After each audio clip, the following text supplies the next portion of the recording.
작가님께서 처음 작업한 글씨가 영화 포스터라든지 TV에 나왔을 때 작가님의 솔직한 심경이 어땠는지 궁금합니다. 전 지금도 정확하게 기억합니다. 2000년도 그 뭐 라면 회사인데요.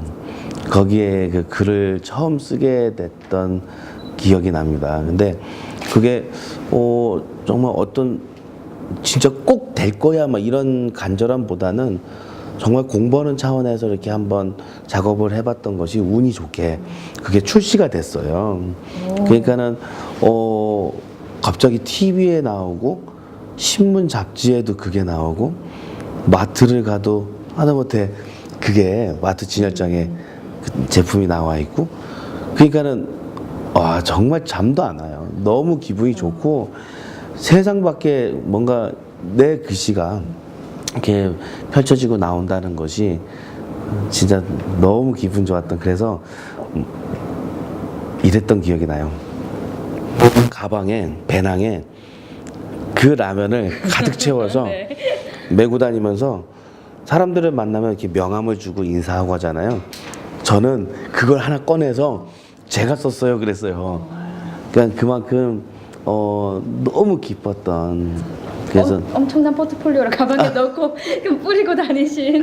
네. 네. 그래서 그랬던 기억도 있고 또 저희 동네 슈퍼에 가서 아주머니 그 라면 있어요? 그러면은 신제품이니까 그런 것도 다 있어? 응? 혹시 모르는데? 그러면 제가 이야기하죠. 빨리 갖다 놓으세요. 그거 지금 강남에서는 지금 대박. 그래?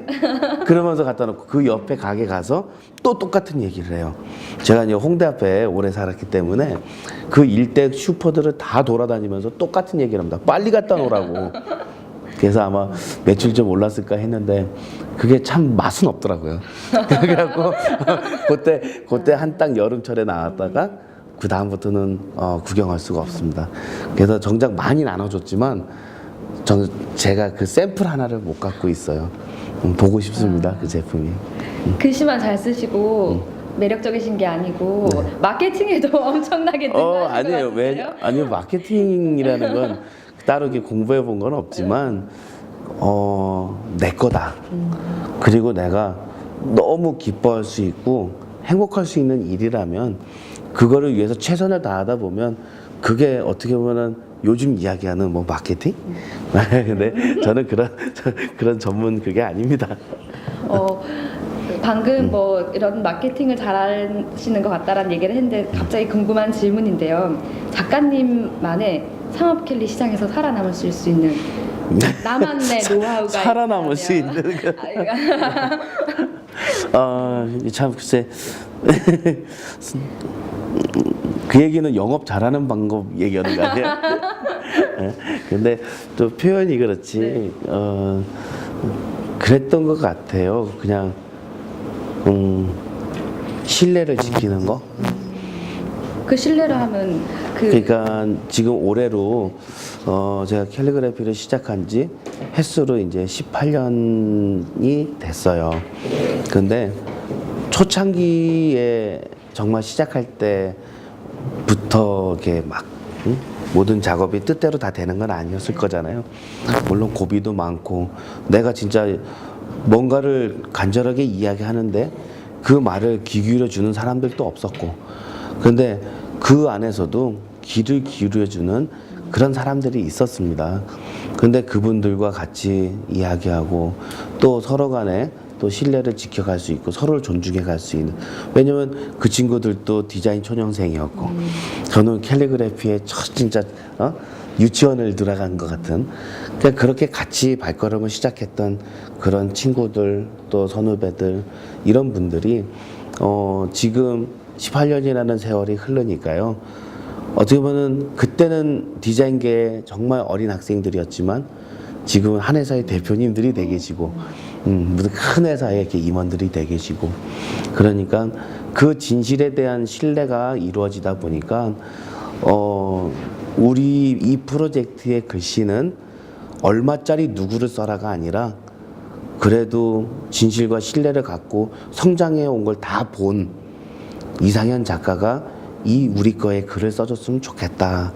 라고 연락을 주시는 것 같아요. 그래서 당장 다들 뭐 눈앞에 멋있는 거 작업하고 싶은 작가님들 많을 겁니다. 근데 그런 부분이 중요한 게 아니라 먼저 그들과 소통하고 친구가 될 수 있는 자세가 되는지, 그렇게 해서 같은 동반자들을 만들다 보면 언젠가는 네, 정말 내 친구의 글씨가 필요한, 왜냐면 근데 그 친구가 나쁜 사람이라고 생각해 보세요. 사기꾼이고 절대 내 새끼가 진짜 내 새끼의 이름조차도 그 작가의 한테 부탁하고 싶지 않을 거예요. 그래서 그냥 거짓 없이 진실되게 쭉 열심히 살아올 수 있는 꾸준한 작가, 그 모습으로 가다 보니까 그들이 많이 도와주고 계신 것 같아요. 요즘 상업적으로 많이 작업을 하는 작가들이 다양한 회사랑 접촉을 하는데 이제 무산이 되는 경우가 있잖아요. 그럼 그들도 상처를 엄청 받고 주위에 보니까 그냥 직업을 포기해버리는 사람도 있더라고요. 네네네. 작가님은 혹시 다 갔다가 무산된 적은 없으신지? 저도 포기하고 싶을 때 많았어요. 예. 어떻게 보면은 요즘도 왜냐면 많은 분들이 저 작가는 무슨 작업하고 무슨 작업을 또 했대 라고 그런 화려한 모습들만 보려고 하잖아요. 근데 그런 화려한 모습들은 100에 하나입니다. 그러니까는 만약에 뭐 100가지의 프로젝트를 진행한다면 그 중에 90개는 프로젝트가 어긋나든지, 아니면 정말 제가 주장하고 있는 그런 퀄리티에 대한 대가를 못 받는다든지, 또 생각 같지 않은 그런 방향으로 흘러간다든지, 그런 경우들입니다. 그래서 근데 그 안에서도 또 일부는 내가 이상현인데 라는 그런 자존심도 있지만 프로젝트 성격상 무산되는 경우들이 종종 있어요. 중간에 이제 제품의 이름이 바뀐다든지, 아니면 하다못해 이런 경우들도 있습니다. 저희 쪽하고 글씨가 너무 안 맞는다. 내가 이상현인데. 자존심 엄청 상하죠. 그래요? 알아서 다시 한번 했는데 안 되겠대. 이거 진짜 사람이 미치는 겁니다, 이거.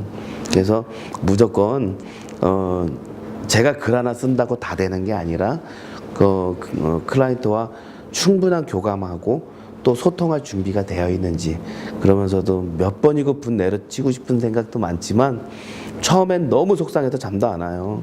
근데 이게 이제 여러 차례 수년을 이렇게 겪다 보니까 이제 내공이라는 게 생기는 거예요. 그래서 저쪽에서 저희와 성격이 안 맞는데요, 그러면은 싸게 의뢰하니까 그만큼밖에 못 보여주는 거예요. 그런 식으로 역으로 크게 가죠. 응? 돈 많이 줘봐. 조금 더 신경 쓰지. 그러니까 직접 얘기할 때도 있지만 제 속으로 그렇게 막 삭히는 경우도 많아요. 응? 정말 솔직하게 궁금합니다. 오늘 진짜 계속 솔직하도록. 네. 상업 켈리, 도대체 나의 글씨 가격 얼마를 받아야 하는 건가요? 그거는 정말 어려운 답 같아요. 차라리 저한테 얼마냐고 물어본다면은 글쎄요, 뭐 거짓 없이 이야기해 드릴 수도 있지만, 여러 작가님들에게 똑같이 이 글씨는 얼마 받으세요 라고 이야기하는 거는 굉장히 어려운 일 같아요. 왜냐면 작가님들마다 서로가 가지고 있는 역량이 다르기 때문에 그래요. 어떻게 보면 기업에서는 그냥 누구의 글씨냐가 중요한 게 아니라 그냥 이 글씨가 필요할 경우가 있습니다. 그런데 그 글씨가 뭐 예를 들어서 지금 뭐 두세 달 공부하면서 쓰신 분의 글씨나 뭐 20-30년 만약에 써서 또 쓰는 어떤 글씨나 별 차이가 없다면 그 가격에 대해서 내가 얼마다고 이야기하는 게 너무 어려운 거죠. 근데 이런 생각을 좀 드는 거는, 요즘 서로 그 신진 작가님들이 포트폴리오를 확보하기 위해서 가격을 서로 많이 내리고 있는 걸로 알고 있습니다. 왜냐면 저도 한때는 포트폴리오가 갖고 싶어서 재능 기부로라도 해왔던 적도 있기 때문에 그래요. 그 마음은 알지만 또 글씨에 대해서 너무 작가가 서로 단가를 낮춰가면서 경쟁하고 또 자기 몸값을 내릴 이유는 없다고 생각해요. 그래서 그냥 적정한 선에서, 그러면 다들 그래요. 적정한 선이 뭐냐고. 그냥 글쎄 지금으로서 생각은 그냥 한 2, 30만 원 밑으로 내려가진 않았으면 좋겠다. 아무리 간단한 작업들도 차라리 진짜 친구가 명함에 이름 하나만 써줘 하면 정말 재능 기부로 써줘서 고맙다라는 소리 한번 들으시고 술 한잔 사줘라 해서 그걸로 대체하는 게 낫지. 2만 원, 3만 원, 5만 원 그렇게 받고 쓰진 않았으면 좋겠습니다. 갑자기 드는 생각이 지금 뭐 2만 원, 3만 원, 5만 원 그렇게 받으면 나중에 자기가 가격을 더 못 올릴 것 같다라는 그럼요. 생각이. 왜냐면 이 작가들은 소문이 빨라요. 그래서 내가 정말 누구 소개로 해서 그냥 5만 원에 뭐 이름 하나를 써줬다 보세요. 그런데 진짜 대기업에 진짜 유명하신 분의 이름을 써야 되는. 그러면 소문이 나 있기 때문에 저 사람은 이름 써주는데 5만 원인데 그렇게 하는 거예요. 그래서 그 단가는 프로젝트 규모가 크냐 작으냐에 따라서 달라지는 거예요. 같은 글이지만. 그래서 그런 부분들에 대해서 좀 의뢰받으시는 프로젝트가 있다면 대기업 프로젝트인지 아니면 정말 우리 동네에 세탁소 아주머니가 내 이름 하나만 써줘 뭔가 이런 그런 프로젝트인지 그런 걸 좀 잘 구분하시면 거기에 따른 기준이 쭉 서 있을 것 같습니다. 지금 이제 막 작가가 되고 싶어하는 분들한테 굉장히 현실적인 대답이었었던 것 같습니다. 네. 잠깐 이제 상업적인 캘리 말고 조금 순수 예술로서의 캘리그라피 얘기를 해보고 싶은데요. 굉장히 많은 작업을 하셨잖아요. 뭐 퍼포먼스도 하시고 그다음에 그 유명한 아리랑 작업도 하시고 하셨는데 혹시 그런 작품에 대한 영감 주로 어디서 받으시는 건지? 네. 글쎄요. 뭐 여러 가지로 보면 저는 굉장히 교감이라는 것을 중요시합니다. 뭐냐면 인간은 신이 아니기 때문에 무에서 유를 만들어낼 수가 없어요. 그리고 창이라는 그 개념에 있어서도 아무것도 없는 백지 위에 내가 무언가를 표현할 때는 신이 아닌 이상 창조해낼 수가 없습니다. 그런데 창작이라는 개념은 내가 어디선가 보고 느낀 것이 만약에 5개가 있다면 뭐 1번과 3번이 만나서 6번을 만들 수도 있고 몇 번과 몇 번이 만나서 또 7번을 만들고 몇 번과 7번이 만나서 8번을 만들고 그래서 많이 본 놈, 많이 느낀 놈, 많이 기억하는 놈이 좋은 작업을 할 수 있는 작가라고 생각합니다. 그래서 아리랑으로 개인전을 준비를 해봐야겠다고 생각한 때가 있었어요. 왜냐면 외국의 아티스트 친구들이 술자리에서 저한테 물은 기억이 납니다. 야, 아리랑이 뭐야? 라고. 근데 아리랑? 그냥 아리랑. 아니, 아리랑이 뭐냐고. 우리 민족의 애환? 아니, 그거는 말고 아리랑이라는 그 단어가 뭐냐고. 생각을 해본 적이 없는 것 같아요. 그 만약 기장이 네. 같은 경우도 해줄 이야기가 없어요. 왜? 우리한테는 아리랑은 그냥 아리랑인 거고 김치는 김치고 된장은 된장이니까. 그런데 그거에 대해서 설명을 못하고 있는 제 스스로가 우리 한국적인 어떤 이미지를 대변할 수 있는 작업을 한다.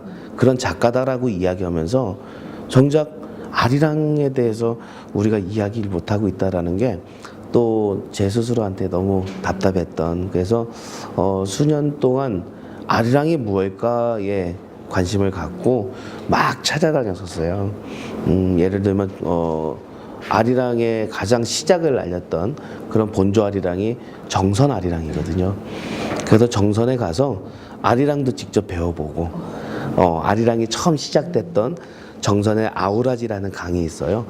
그 강 건너에 여인과 강건호의 정각이 이렇게 서로 사랑을 하면서 시작됐다라고 알고 있습니다. 그래서 그 아우라지라는 그 강에 이렇게 앉아서 정선아리랑도 불러보고, 그러니까는 그런 어떤 교감을 통해서 많은 것을 익히고 느끼고 그랬을 때 영감을 얻는다고 생각해요. 잠깐 말씀 들어보니까 정말 대단하신 것 같은데 네. 문득 그런 생각이 들었어요. 요즘은 사실 캘리그라피 작업을 하면서 본인이 작가다라고 말하는 사람들이 뭐 어디 근처에 있는 학원 같은 데를 가서 뭐 2-3달 정도 공부를 하고 나는 캘리그라피 작가야 이렇게 활동을 하는 사람들이 있잖아요. 그런 네. 사람들 작가라고 할 수 있나요? 글쎄요. 그냥 제가 생각할 때는 이런 것 같아요. 작가라고 이야기한다면 전업 작가는요, 작품을 팔아서 먹고 사는 사람의 직업이 작가입니다. 그렇기 때문에 내가 뭔가 부업으로 하면서 그냥 먹고 살 거는 있으니까 내가 글씨를 쓰면서 작가이고 싶다. 그러면 솔직히 작가란 타이틀을 좋아하면 자기가 스스로가 달 수는 있겠죠. 그렇지만 나 전업 작가야라는 그런 이야기를 하시면 안 될 것 같아요. 왜냐면 작품을 하면서 먹고 살 수 있는 직업으로만 그 길로 외길을 걷고 있는 사람들이 작가라는 어떤 그런 이야기를 할 수 있다고 봅니다.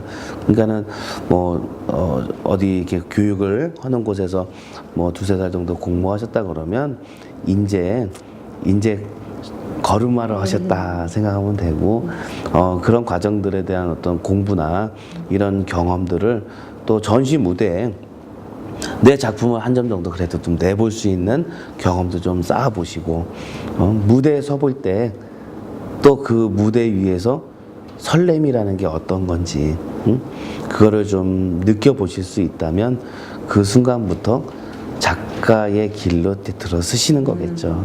이제 막 입문을 네. 시작하는. 그래서 커머셜 작업에 많은 걸 치중하기보다는 일단 나라는 작가로서 나라는 입지가 정확하게 서 있어야 남도 대변해 줄 수 있는 거라고 생각을 해요.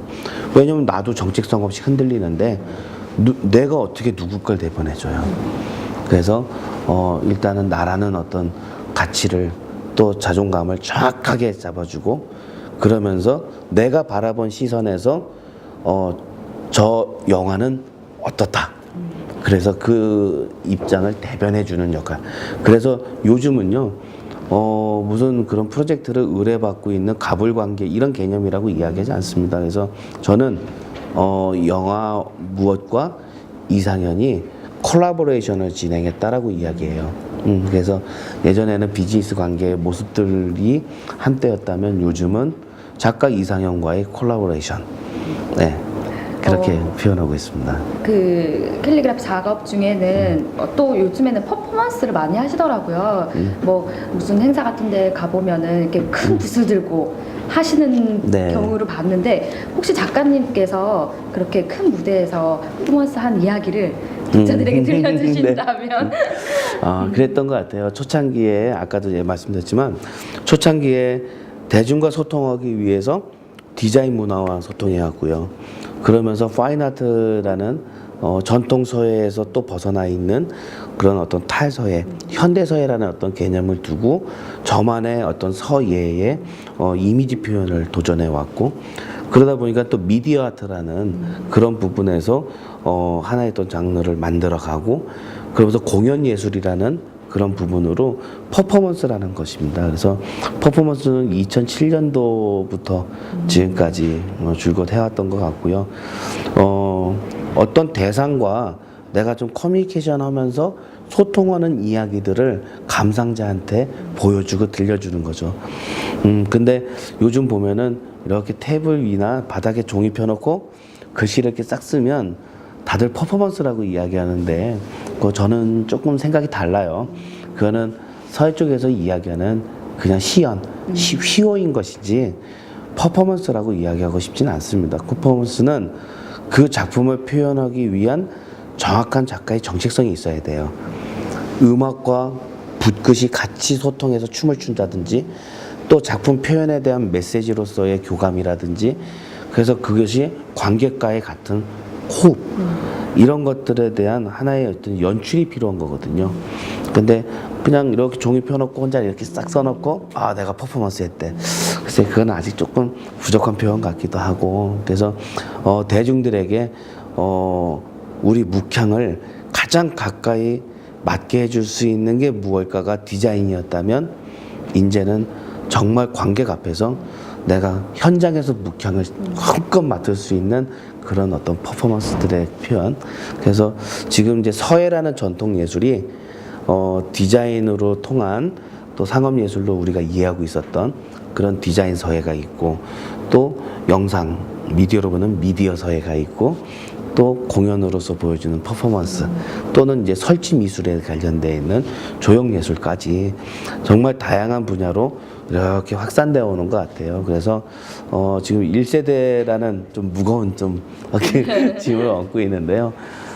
저도 제 갈 길이 어떤 건지는 잘 모르겠습니다. 그래서 늘 항상 아티스트 작가 입장에서는 누구의 것을 따라가기보다는 늘 항상 트렌드를 만들어 갈 수 있는 사고로서 내가 도전을 해야겠다라는 생각을 갖고 있어요. 그래서 보면은 요즘 늘 새롭게 도전해 볼 만한 작품이 무엇이 있을까 그냥 많이 고민 중에 있고요. 또 하고 싶어 하는 그 구상은 머릿속에 있습니다. 그런데 그거는 제가 지금 이 자리에서 미리 발표할 수 있는 게 아니기 때문에 앞으로 꾸준히 이렇게 발표되는 제 작품이 무엇일까 좀 관심 가져주시고 바라봐 주셨으면 좋겠습니다.